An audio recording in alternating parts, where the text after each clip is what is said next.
Welcome all of you on my YouTube channel economics with excellence.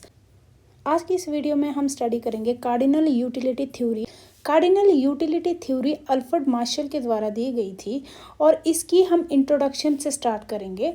The consumer is assume to be rational. Consumer को rational assume किया गया है। इसका मतलब है कि कंज्यूमर को सब पता है, उसको मार्केट की सिचुएशन पता है, उसको वस्तुओं के प्राइसेस पता हैं और उसको मार्केट की डिमांड एंड सप्लाई के बारे में भी पता है। Given his income and the market prices of the various commodities, he planned to spending of his income so as to attain the higher possible satisfaction or utility। तो जो consumer की income है जो कि वो अर्न करता है, वो इनकम जो है उसके पास है, यानी कि वो इनकम जो है वो गिवन है। और मार्केट प्राइजेस जो होते हैं वेरियस कमोडिटीज़ के, मार्केट में बहुत सारी वस्तुएं होती हैं, उनके जो प्राइजेस होते हैं उन प्राइजेस को और अपनी इनकम को कंपेयर करके कंज्यूमर जो है अपनी वस्तुओं का चुनाव करता है अपनी दी गई इनकम से, ताकि वो अपना जो सेटिस्फैक्शन लेवल है वो ज़्यादा से ज़्यादा कर सके, अपना सेटिस्फैक्शन लेवल हायर कर सके। This is the axiom of utility maximisation. In the traditional theory, it is assumed that consumer has full knowledge of all information. Traditional theories में ये अज्यूम किया गया कि कंज्यूमर को जो है वो मार्केट की इंफॉर्मेशन है जिसके आधार पर वो अपने डिसीजन लेता है। That is he has complete knowledge of all the available commodities.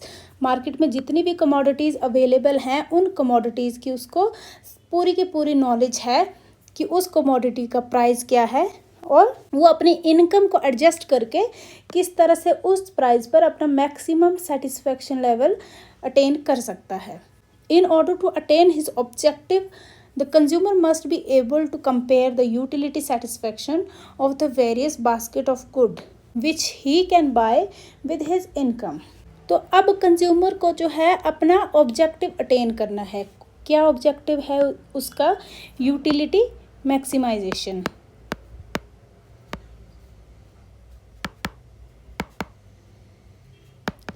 Utility maximisation वो किस तरह से अटेन करेगा? कंज्यूमर को जो है सबसे पहले वस्तु की नॉलेज होनी चाहिए और उसके पास तो दी गई इनकम है, उसको इस प्रकार से उसको खर्च करना है या फिर इस प्रकार से चीज़ें खरीदनी है ताकि उसको जो है वो ज़्यादा से ज़्यादा सेटिस्फैक्शन मिल सके। सो इसकी दो बेसिक अप्रोचेस हैं। आज की इस वीडियो में हम कार्डिनल यूटिलिटी अप्रोच को जो है वो डिस्कस करने वाले हैं, उसके बाद हम ऑर्डिनल यूटिलिटी अप्रोच को डिस्कस करेंगे। So the cardinal utility postulated that utility can be measurable। जो कार्डिनल स्कूल है वो कहता है या उसका मानना है कि जो हमारी यूटिलिटी है वो मेज़र की जा सकती है। अब यूटिलिटी कैसे मेज़र की जा सकती है? Various suggestion have been made of the measurement of utility under certainty. Certainty का मतलब होता है कि complete knowledge of market condition and income level over the planning period. ठीक है, जो चीज़ें सर्टेन है जिसको इजीली पता किया जा सकता है उसका मतलब होता है सर्टेनिटी। सर्टेनिटी की कंडीशन में यूटिलिटी को मेज़र किया जा सकता है। अब यूटिलिटी को कैसे मेज़र किया जा सकता है? सम इकोनॉमिस्ट जो हैं उन्होंने सजेस्ट किया है कि यूटिलिटी को जो है वो मॉनेटरी यूनिट्स में मेज़र किया जा सकता है। मतलब जैसे 1 रुपये की एक चीज़ आ रही है तो उस चीज़ की जो यूटिलिटी है वो जो है वो 1 रुपया है। ठीक है, और अगर 2 रुपये में 2 चीज़ें या किसी वस्तु की 2 आइटम्स खरीदी जा रही हैं तो इसका मतलब है कि उन 2 आइटम्स की जो कीमत है वो जो है वो 2 रुपये के बराबर है। इस प्रकार से यूटिलिटी को जो है वो यूनिट ऑफ मॉनेटरी की फॉर्म में मेज़र किया जा सकता है। By the amount of money the consumer is willing to sacrifice for another unit of a commodity. ठीक है, जब उसकी जो अमाउंट ऑफ मनी है, कंज्यूमर के पास जो अमाउंट ऑफ मनी है उससे वो कंज्यूमर की विलिंगनेस है कि वो उसको कितना सेक्रीफाइस करेगा एक और वस्तु को खरीदने के लिए। और जो अदर इकोनॉमिस्ट हैं उन्होंने सजेस्ट किया है कि यूटिलिटी जो है वो यूटिल्स के रूप में मेज़र की जा सकती है। नेक्स्ट है इसकी अजम्पशन। कार्डिनल यूटिलिटी थ्योरी की जो अजम्पशन है उसमें सबसे पहली अजम्पशन है रैशनैलिटी। रैशनैलिटी का मतलब है कि कंज्यूमर जो है वो रैशनल है, उसको मार्केट की सारी सिचुएशंस पता है और वो किस तरह से अपने जो सेटिस्फैक्शन है उसको मैक्सिमाइज करेगा वो भी उसे पता है। अपनी दी गई गिवन इनकम से वो अपनी यूटिलिटी को किस तरह से मैक्सिमाइज कर सकता है वो भी कंज्यूमर को फुल नॉलेज है। सेकेंड है इसमें cardinal utility. The utility of each commodity is measurable. Commodity की हर एक यूनिट जो है वो मेजरेबल है, किस फॉर्म में? यूटिलिटी की फॉर्म में। मतलब कंज्यूमर को जो यूटिलिटी हो रही है उसको मेज़र किया जा सकता है कमोडिटी की यूनिट से। तो जैसे जैसे एक जो उपभोक्ता है वो 1, 2, 3 या 4 इस तरह से रोटियां खाता जाता है, तो उसकी जो और रोटी खाने की जो इच्छा है वो ख़त्म होती जाती है। तो इस तरह से जो उसकी यूटिलिटी है वो कम होती जाती है। जैसे वो 1 रोटी से 2 पे पहुंचेगा, उसकी खाने की जो इच्छा है वो और ज़्यादा कम हो जाएगी। इसी तरह से वो 3 या 4 रोटियां खा लेगा, तो एक बार में ऐसा पॉइंट आ जाएगा जहाँ पर उसको बिल्कुल ही भूख नहीं बचेगी और उसकी जो यूटिलिटी है वो ज़ीरो हो जाएगी। मतलब इसके बाद इसको खाने की कोई भी इच्छा नहीं बचेगी। तो इस हिसाब से यूटिलिटी को जो है वो मेज़र किया जा सकता है कमोडिटी की यूनिट से। Utility is a cardinal concept. तो कार्डिनल इकोनॉमिस्ट ने माना है कि जो यूटिलिटी है वो एक कार्डिनल कंसेप्ट है। The most convenient measure is money. Utility को मेज़र करने का मोस्ट कन्वीनियंट जो मेज़र है वो है money. The utility is measure by the monetary units that the consumer is prepare to pay for another unit of commodity. Third इसकी assumption है constant marginal utility of money. This assumption is necessary if the monetary unit is used at the measure of utility. ये assumption तभी काम करेगी जब monetary unit को जो है वो money जब ये assumption तभी काम करेगी जब monetary unit को measure के लिए इस्तेमाल किया जाएगा। The essential feature of standard unit of measuring is that it will be constant. So money की जो यूनिट है वो कैसी मानी गई है? कांस्टेंट मानी गई है। अगर कोई चीज़ कांस्टेंट होगी तभी तो उसको मेज़र किया जा सकेगा। अगर जो मनी की जो वैल्यू है वो फ्लक्चुएट करती रहेगी तो उससे जो है वो मार्जिनल यूटिलिटी को कैलकुलेट नहीं किया जा सकता according to cardinal utility. If the marginal utility of money changes as income increases, the measuring of utility become like a elastic ruler, और वो जो है वो इनएप्रोप्रिएट हो जाएगा। अगर इनकम के चेंज होने से मार्जिनल यूटिलिटी जो है वो भी चेंज हो जाएगी तो इससे जो है वो मेज़रमेंट नहीं किया जा सकेगा। ये एक इनएप्रोप्रिएट तरीका हो जाएगा मेज़रमेंट करने का। इसीलिए हमने मार्जिनल यूटिलिटी को जो है वो कांस्टेंट मानना है। किसकी? मनी की जो मार्जिनल यूटिलिटी है, मतलब मनी की वैल्यू में चेंज नहीं हो सकता है। ये कार्डिनल यूटिलिटी के अकॉर्डिंग सिचुएशन है। नेक्स्ट है इसमें diminishing marginal utility. The utility gain from successive unit of a commodity diminished. In other words, the marginal utility of a commodity diminish as the consumer acquire large quantity of it. This is an axiom of diminishing marginal utility. Marginal utility जो है उसको diminishing माना गया है। जैसे मैंने आपको ये वाला एग्जांपल दिया यहाँ पे, जैसे जैसे एक कंज्यूमर जो है वो 1 से अधिक रोटी जो है वो खाता जाएगा या कोई भी वस्तु है उसको 1 से अधिक कंज्यूम करता जाएगा तो उसकी जो खाने की इच्छा है या उस वस्तु को कंज्यूम करने की इच्छा है वो कम होती जाएगी। तो इसका जो डिमिनिशिंग मार्जिनल यूटिलिटी का जो कर्व है वो इस तरह से ड्रॉ होता है। इसको हम आगे आने वाले लेक्चर्स में स्टडी करेंगे। नेक्स्ट है the total utility of a basket of a good depend upon the quantities of the individual commodity. If there are n commodities in the bundle with quantities x1 and x2 and xn, the total utility function is x1, x2 and xn. तो एक जो basket of good है उसकी जो total utility है वो किस पर डिपेंड करती है? Quantities of individual commodity. एक इंडिविजुअल कमोडिटी की जो क्वांटिटीज़ हैं बहुत सारी उस पर डिपेंड करती है। और मान लो कि अगर वहाँ पर n नंबर ऑफ कमोडिटीज़ हैं, n नंबर ऑफ कमोडिटीज़ मतलब इनफाइनाइट, कितनी भी कमोडिटीज़ आप अज्यूम कर सकते हैं, 1 कर सकते हैं, 2 कर सकते हैं या कितनी भी जितनी भी आप चाहें उतनी अज्यूम कर सकते हैं। तो इसका जो यूटिलिटी फंक्शन होगा, टोटल यूटिलिटी फंक्शन इसको हम कहेंगे, और इसका जो फंक्शन होगा x1 into x2 and into xn, जितनी भी कमोडिटीज़ आप अज्यूम कर रहे हैं उसका ये यूटिलिटी फंक्शन होगा या टोटल यूटिलिटी फंक्शन होगा। डिमांड के बहुत पुराने वर्जन में यूज़ किया जाता था कि जो टोटल यूटिलिटी है वो अडेप्टिव होती है। अडेप्टिव का मतलब है कि इसको ऐड करके हम इसका फंक्शन निकालते हैं। मतलब कि अगर टोटल यूटिलिटी u है तो यूटिलिटी 1 जो है वो किससे मिलेगी? x1 वस्तु जो है उसको कंज्यूम करके। अगर वैसे ही हमने यूटिलिटी 2 निकालनी है तो इसको हम ऐड करेंगे और यूटिलिटी 2 जो है वो प्राप्त होगी किससे? हमें x2 के वस्तु के कंजम्पशन से। तो इस तरह से ये ऐड होती जाएंगी और इस तरह से xn जितनी भी कमोडिटीज़ आप लेना चाहें उतनी ले सकते हैं। और यू एन जो है वो हमें प्राप्त होगी एक्स एन के उपभोग करने से।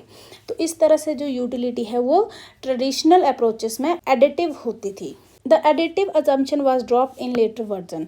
बाद के वर्जन्स में एडिटिव का जो ऑप्शन है उसको ड्रॉप कर दिया गया और बाद के जो इकोनॉमिस्ट हैं उन्होंने कहा था कि यूटिलिटी को जो है हम सिर्फ मल्टीप्लाई करके ही मेज़र कर सकते हैं, ऐड करके मेज़र नहीं कर सकते, ये एक रॉन्ग मेथड है। तो एडिटिविटी इम्प्लाई करती है इंडिपेंडेंट यूटिलिटीज़ को, मतलब ये एक इंडिपेंडेंट यूटिलिटीज़ को ही दर्शाती है, इसका दूसरी यूटिलिटी से कोई लेना देना नहीं होता है। इसीलिए इस वर्जन को जो है वो बाद में ड्रॉप कर दिया गया और इसे अनरियलिस्टिक कंसीडर कर दिया गया।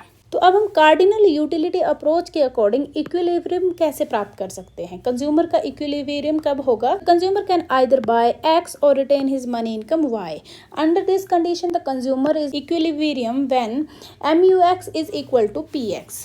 कंज्यूमर का जो संतुलन है उसको प्राप्त करने के लिए कार्डिनल यूटिलिटी थ्योरी के अकॉर्डिंग या तो कंज्यूमर को जो है वो एक्स वस्तु खरीदनी चाहिए या फिर उसको अपनी मनी इनकम पर ही रिटेन रहना पड़ेगा। अगर इस सिचुएशन में इसका जो सेटिस्फेक्शन लेवल है वो अचीव नहीं हो पा रहा है तो वो अपनी मनी इनकम पर ही रिटेन कर सकता है और उसे एक्स वस्तु को खरीदने की कोई ज़रूरत नहीं है। ये टोटली कंज्यूमर के ऊपर डिपेंड करता है। जो एक कंज्यूमर है वो उस समय संतुलन में रहेगा जब उसकी जो मार्जिनल यूटिलिटी है किसी वस्तु को खरीदने के बाद जो उसको प्राप्त हुई है वो इक्वल होगी जितना प्राइस उसने खर्च किया है उसके। तो अगर MUX और PX जो है वो बराबर होंगी उस सिचुएशन में कंज्यूमर को जो है वो संतुलन प्राप्त हो जाएगा और इसमें कंज्यूमर को भी कोई लॉस नहीं होगा और उसकी यूटिलिटी को भी कोई लॉस नहीं होगा। तो ये कंज्यूमर सेटिस्फैक्शन की भी सिचुएशन होती है कार्डिनल यूटिलिटी में। If the marginal utility of X is greater than price. अब नेक्स्ट सिचुएशन ये है कि अगर ये बराबर ना हो, अगर marginal utility of X and PX जो है वो एक दूसरे के बराबर ना हो, उस सिचुएशन में क्या होगा? तो if the marginal utility of X is greater than price, अगर जो मार्जिनल यूटिलिटी है X की वो प्राइस से ग्रेटर होगी, प्राइस ऑफ X से ग्रेटर होगी, उस सिचुएशन में क्या होगा? The consumer can increase his welfare. अब जो प्राइस तो कंज्यूमर जो है वो कम पे कर रहा है लेकिन उसको यूटिलिटी जो है वो ज़्यादा हो रही है।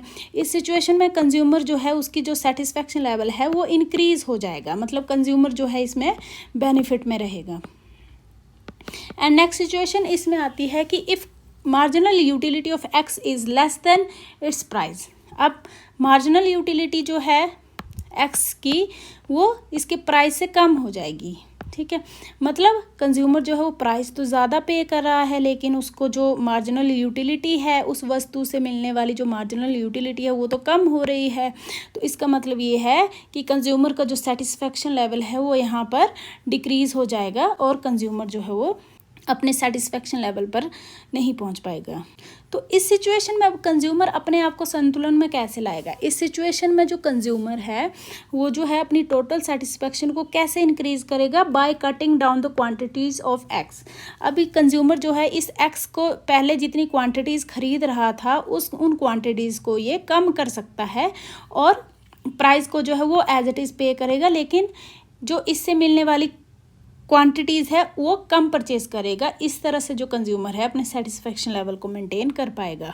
और जब ये कंज्यूमर ऐसा करेगा उसके बाद जो है वो सेटिस्फेक्शन लेवल अचीव करेगा और उसका सेटिस्फेक्शन लेवल दोबारा से जो है वो MUX is equal to PX पर आ जाएगा। तो ये तो थी सिंगल कमोडिटी की कंडीशन।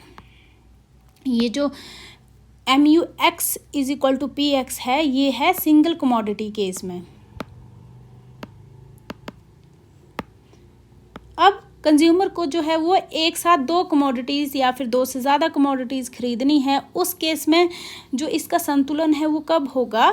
उस केस में जो है वो कंज्यूमर की जो मार्जिनल यूटिलिटीज़ हैं वो जो है वो प्राइस रेशियो के बराबर होंगी। सो डबल कमोडिटी केस में कंज्यूमर का संतुलन उस समय होगा जब MUX divide by PX equal होगा किसके? MUY upon PY। एंड इस तरह से जितनी भी कमोडिटीज़ वो खरीदता जाएगा वो सारी उनकी जो रेशियो है वो सभी आपस में इक्वल होंगी।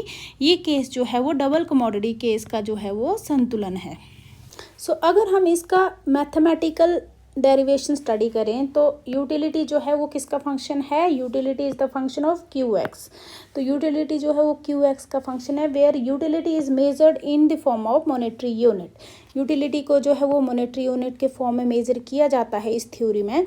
तो if the consumer buy Q X, अगर कंज्यूमर जो है वो क्यू एक्स कमोडिटी खरीदता है तो उसका जो एक्सपेंडिचर होगा वो Q x into P x होगा, ठीक है। इस प्राइस को पे करने के बाद कंज्यूमर को ये कमोडिटी मिली है। The consumer seeks to maximise the difference between his utility and expenditure. Consumer जो है वो अपनी यूटिलिटी और जो अपना एक्सपेंडिचर है उसका डिफरेंस को मैक्सिमाइज करता हुआ दिखेगा यहाँ पर। सो इस अप्रोच से हमारी जो इक्वेशन है वो कैसे बनेगी कि यूटिलिटी का जो डिफरेंस है वो मैक्सिमम होगा किससे, पी एक्स और इंटू क्यू एक्स से। तो इस सिचुएशन में कंज्यूमर जो है अपने प्रॉफिट को मैक्सिमाइज कर सकता है या फिर सेटिस्फैक्शन को मैक्सिमाइज कर सकता है। The necessary condition for maximum is that the partial derivation of function with respect to Q X. So हम पार्शियल डेरिवेशन डिफाइन करेंगे with respect to Q X. तो उसमें हम देखेंगे कि क्यू एक्स जो है वो इक्वल टू 0 के होता है। तो इस हिसाब से इसकी जो इक्वेशन है वो हम इस तरह से डिफाइन कर सकते हैं। Derivation of u is divided by derivation of qx and is minus derivation of px qx divided by derivation of qx is equal to 0। ये जो पूरी की पूरी डेरिवेशन है वो 0 के इक्वल हो जाएगी। सो इसको अगर हम रीअरेंज करेंगे तो इसमें भी हम देखेंगे कि derivation of u is divided by derivation of qx, वो जो है वो प्राइस ऑफ x के इक्वल आएगी और इसको हम दूसरी फॉर्म में mux is equal to P X भी लिख सकते हैं। The utility derive from spending an additional unit of money must be the same of for all commodities. So एक एडिशनल मनी की यूनिट से जो प्राप्त होने वाली यूटिलिटी है वो जो है वो सभी वस्तुओं के लिए सेम होनी चाहिए। If the consumer derive greater utility from any one commodity he can increase his welfare by spending more on that commodity and less on that other commodities until the above equilibrium condition is fulfilled. The derivation of demand curve is based on the axiom of diminishing marginal utility। ये चीज़ हमने assumption में भी study की थी कि जो demand की derivation है वो डिमिनिशिंग मार्जिनल यूटिलिटी के बेस पर यहाँ डिराइव की जाएगी। किसमें, कार्डिनल यूटिलिटी थ्योरी में। The marginal utility of commodity of X में be depicted by line with a negative slope. अब मैंने आपको बताया कि जैसे जैसे हम एक से अधिक कमोडिटी का यूज़ करते जाते हैं वैसे वैसे हमारी जो खाने की इच्छा शक्ति है या कंज्यूम करने की इच्छा शक्ति है वो कम हो जाती है। इसलिए जो इसका स्लोप होता है वो इस तरह से नेगेटिव स्लोप होता है। नेगेटिव का मतलब है कि ये डाउनवर्ड्स होता है और 0 से भी नेगेटिव में चला जाता है। ये इसकी नेगेटिव साइड है, ये इसकी पॉजिटिव साइड है, पर इसकी स्लोप जो है वो डाउनवर्ड्स को मूव हो रही है, मतलब ये स्लोप जो है वो नेगेटिव है। सो इस डायग्राम में ये दिखाया गया है कि जो मार्जिनल यूटिलिटी है किस तरह से डेरिवेट होती है टोटल यूटिलिटी से। सो हमारी जो ओ एक्स एक्सिस है वहाँ पर डिपिक्ट किया गया है क्वांटिटीज़ ऑफ एक्स एंड जो ओ वाई एक्सिस है उस पर यूटिलिटी ऑफ एक्स डिराइव किया गया है। सो टोटल यूटिलिटी की जो स्लोप होती है वो पहले इंक्रीजिंग होती है, फिर कांस्टेंट होती है और उसके बाद डिक्रीज करती जाती है। ये टोटल यूटिलिटी की फितरत है कि जैसे जैसे आप एक से अधिक कमोडिटी जो है वो कंज्यूम करते जाएंगे, जैसे आपने एक्स की ये x1 कमोडिटी जो है वो उपभोग की तो आपकी जो यूटिलिटी है वो U1 हो जाएगी। इस तरह से जैसे जैसे आप एक्स की जो कंजम्पशन है वो इंक्रीज़ करते जाएंगे तो आपकी यूटिलिटी भी इंक्रीज़ हो जाएगी। लेकिन एक समय के बाद ऐसा आएगा कि आपका खाने का मन नहीं करेगा और जो एक्स पर आपको शो हो रही है ये जो है वो कांस्टेंट यूटिलिटी हो जाएगी। मतलब इसके बाद आपको खाने की इच्छा ही नहीं होगी तो ये चीज़ इस चीज़ के ऊपर बढ़ेगी नहीं, टोटल यूटिलिटी का कर्व। तो इस पॉइंट से जो आपकी टोटल यूटिलिटी है वो डिक्रीज करना शुरू कर देगी। तो इसके बाद अगर आपकी कंजम्पशन और बढ़ती है तो आपकी जो यूटिलिटी है वो कम होती जाएगी और टोटल यूटिलिटी का जो कर्व है वो कभी भी नेगेटिव में नहीं जाता है। नेगेटिव का मतलब है कि इस लाइन के नीचे नहीं जाएगा, ये इस लाइन के ऊपर ही रहेगा। सो मार्जिनल यूटिलिटी कर्व आपको नेगेटिव शो हो रहा है। इसका मतलब है जैसे जैसे आप एक से अधिक कमोडिटी का उपभोग करते जाएंगे आपकी मार्जिनल यूटिलिटी कर्व जो है वो नेगेटिव स्लोप में जाएगी और एक पॉइंट के बाद ये 0 के साथ टच होगी और उसके बाद ये नेगेटिव में चली जाएगी। सो टोटल यूटिलिटी और मार्जिनल यूटिलिटी कर्व्स के रिलेशन को हम इस तरह से भी दर्शा सकते हैं कि जो टोटल यूटिलिटी है वो अपवर्ड स्लोप होगी, फिर कांस्टेंट होगी, उसके बाद डिक्रीज होगी। ये होती है हमारी टोटल यूटिलिटी। उसके बाद मार्जिनल यूटिलिटी कर्व को हम ड्रॉ करेंगे तो यहाँ से मार्जिनल यूटिलिटी जो है वो डाउनवर्ड्स की ओर जाएगी। सो ये सपोज कीजिए पॉइंट ई है और यहाँ पर जो है टोटल यूटिलिटी आपकी मैक्सिमम है और मार्जिनल यूटिलिटी आपकी 0 हो जाएगी।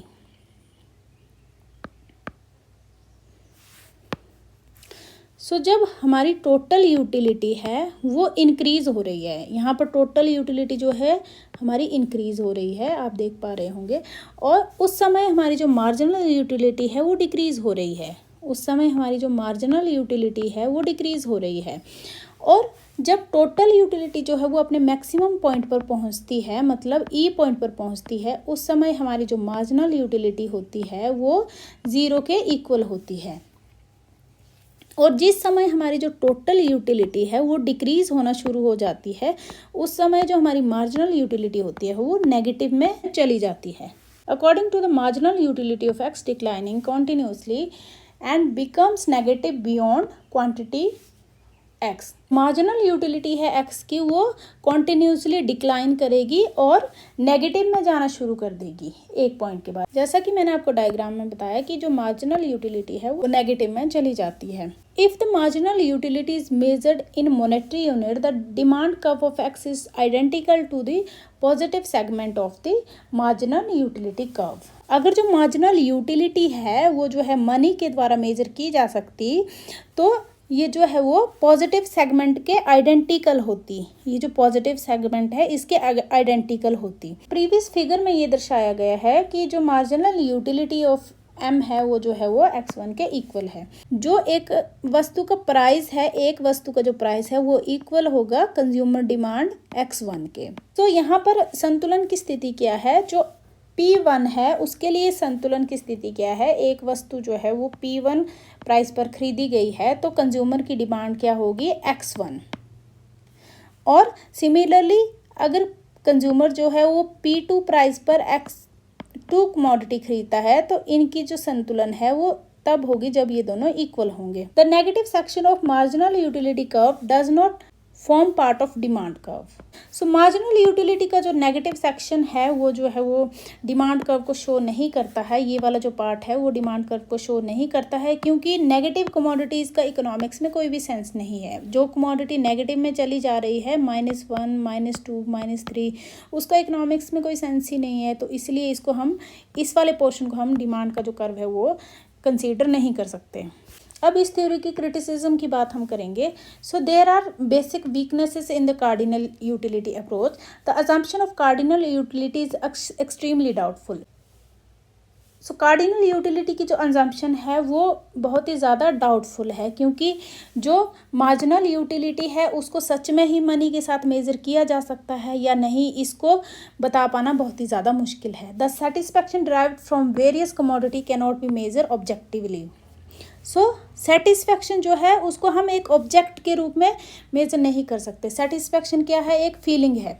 सेटिस्फैक्शन जो है एक फीलिंग है, वो हमें अंदर से महसूस होती है। उसको किसी वस्तु से ऑब्जेक्टिफाई करना जो है वो इसका सही मेजरमेंट नहीं होगा। The attempt by Wallace to use subjective units for the measurement of utility does not provide any satisfaction situation. So इसका criticism जो है वो Wallace ने भी किया है। The assumption of constant utility of money is also unrealistic.